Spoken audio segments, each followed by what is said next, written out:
Hi everybody, my name is Paul Dayton and my website's pauldayton.us. I'm going to read a little bit here today from my second book, Socialism, the Gift That Keeps on Taking. I have a whole section in this book about the victim politics industry and one of its little branches, the race industry.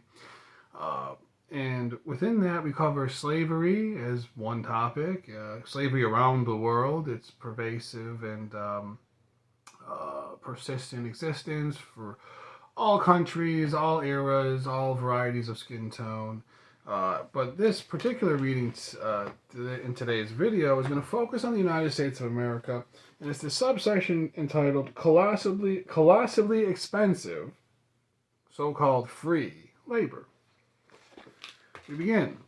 Returning to the United States of America, we note in October of 1562, Englishman John Hawkins purchased African slaves from Africans, and also that the Atlantic slave trade was organized by Africans and Arabs. The Arabs castrated the males, killing, by Karl Barth's estimate, 90% of them in the process. We know of an Indian ordered to be sold into slavery in the West Indies by authorities on Manhattan Island. Another instance of non-black slavery in the USA took place during 1669 in Carolina. Private funds in the neighborhood of 6,000 English pounds were spent on 3 vessels, and so 100 colonists departed from England on an arduous journey. A stop was made in Ireland, at Kinsale, to pick up 70 Irish servants, though only 10 were required. The convoy then landed near today's Port Royal, though Indians there shooed them into Charleston Harbor, enticing the immigrants, or invaders, with tales of better land. Indians were again a factor, as the English chose their first settlement at Albemarle Point, with an eye to defense against Indian attacks. It is necessary to reiterate that there were many free blacks in the country prior to the American Civil War of 1860. Blacks have not been selected due to their skin color to be kept down at all times by the phantom known as the White Supremacist Club or as the Negro Suppressionist Group. These silly titles are as foolish as the tales of fiction which are attributed to these apparitions. At the founding of the country, and throughout its development leading up to 1860, around half of all states outlawed slavery altogether. And in the states which permitted this incredibly expensive practice of acquiring labor, there certainly wasn't any requirement to own slaves. Most people did not own any slaves because slaves were so expensive to purchase and to maintain, and also because very few people owned enough farmland to justify the purchase of a fleet of field hands. An incredibly small minority of Americans owned slaves to work in the fields. In 1774, splitting the 13 colonies into 3 geographic regions from north to south, the southernmost colonies owned 94.8% of all slaves and servants within the colonies. These valued in concurrent money at 20.3 million pounds. While the Bureau of the Census does show that in 1790, 72% of American families owned at least one slave, a mere 3.9% owned the 10 or more slaves that would be necessary to run a large-scale and potentially lucrative plantation. That is, so some people did have people to work in the house as domestic servants. They'd have 1 or 2 people to help with the cooking and the cleaning and things like that, help carry things back and forth from the market in the age before automobiles. They would have a slave or 2. But there's field slaves, the thing you see in Roots, the victim politics industry, the whipping and the horrid conditions and the heat of the southeastern states in the summer. It was a very, very unusual amount, a very small minority of people owned slaves for that. And frankly, that's because farm equipment did not exist. There were slaves all over the world, which we learn about in this book. Getting back to this section, we go on.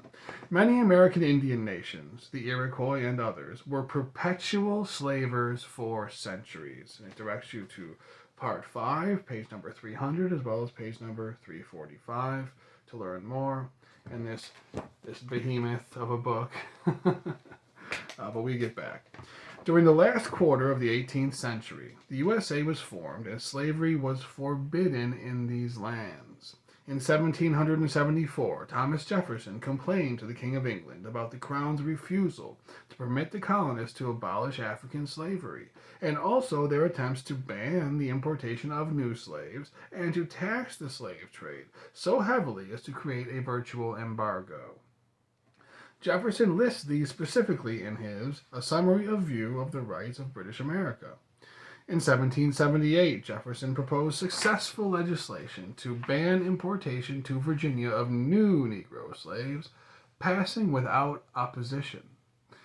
Roughly 20% of those toiling in the colonies in 1774 were slaves, while 2 to 3% were indentured servants. During the years 1763 to 1775, of all Europeans immigrating into the colonies, 56% were unfree laborers, either convicts working as a condition of their sentences, redemptioners, or indentured servants. The average price of male indentured servants sold in a Philadelphia auction house during June through September of 1774 was £18 for males and $15 for women. More than half of male convicts sold in Maryland during the years 1767 to 1775 fetched between 10 and 14 pounds.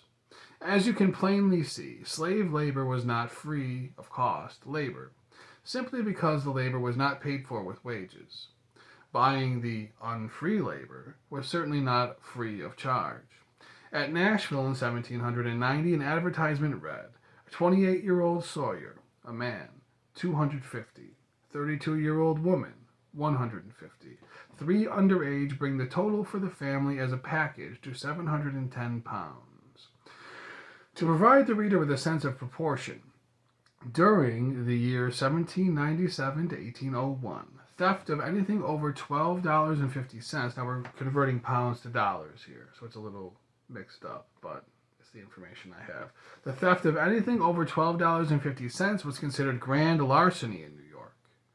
U.S. dollars of that time were less valuable than English pounds, and so the cost of one adult slave advertised in Nashville would exceed the threshold for grand larceny by between 10 to 20 times its value. During the latter quarter of the 17th century in Pennsylvania, William Penn was practically giving away the privately owned land in an effort to entice men to purchase more and develop it. 5,000-acre lots in the wilderness of Pennsylvania were 100 pounds down, with an annual quit rent of 1 shilling per 100 acres. In 1805, one riverboat, 60 feet by 14 feet, cost $133, or $5,000 in 2011 value. This amount was not quite enough to purchase the adult woman slave offered for sale in Nashville, but could buy 5 to 10 male indentured servants of much shorter duration. The handsome boat had 2 bedrooms, a dining room, and a kitchen with a fireplace. The cost of Henry Thoreau's house on Walden Pond in Concord, Massachusetts, in the 1840s was $28 and 1 shilling. You could buy more than 10 such houses, or you could buy a solitary adult male slave advertised above for the same price. I'll continue just a little bit more here. One assertion that the slave labor in the USA was free of cost or stolen came from Willis Hodges, a black minister of the 19th century. Quote, "If they were to pay us but 25 cents on the dollar, they would all be very poor." End quote. Slaves were tremendously expensive to purchase, requiring additional expense to maintain. As opposed to paying a massive initial outlay of cash in order to purchase the labor, paying wages to employees would instead only involve a comparatively minute outlay of cash, thus leaving the remaining large chunk of money in the pockets of the plantation owners. This net impact of the money exchange would be far different than the minister was intimating.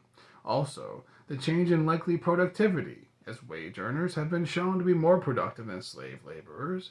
It directs you to see China, USSR, English colonies in the New World, and others, particularly parts 3 and part 6 of this book.